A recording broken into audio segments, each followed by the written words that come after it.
Nee, de VVD wil de kwijtschelding van sommige belastingen voor de allerarmsten afschaffen. De allerarmsten door verstund van een lui die gebruik maken van de bijstand.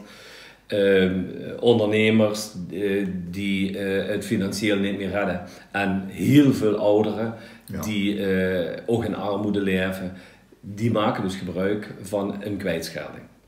De VVD wil dit afschaffen. Wat vindt de PvdA Kerkraad daarvan? De PvdA Kerkraad vindt helemaal niks.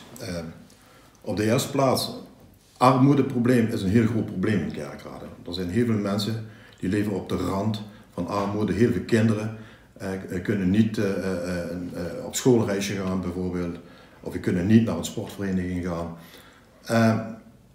En een armoedeprobleem zoals we dat hebben in Kerkrade, dat los je niet op door een armoederegeling zoals de kwijtscheldingsregeling is, om die af te schaffen.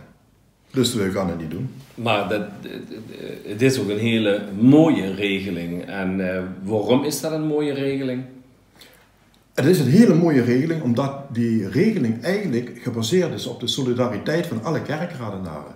Dus alle kerkradenaren doen via een kleine bijdrage, en de VVD heeft het uitgerekend voor ons, dus 50 euro op jaarbasis, helpen daarbij bijna 2.000 tot 3.000 mensen die gebruik moeten maken van die kwijtscheldingsregeling.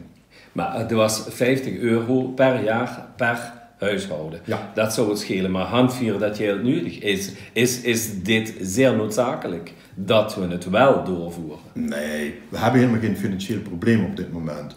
Kijk, we hebben nu al de goedkoopste woonlasten van heel Zuid-Limburg. Dus we doen het financieel heel erg goed in Kerkrade. Dus er is helemaal geen reden om die regeling af te schaffen. Financieel niet in ieder geval.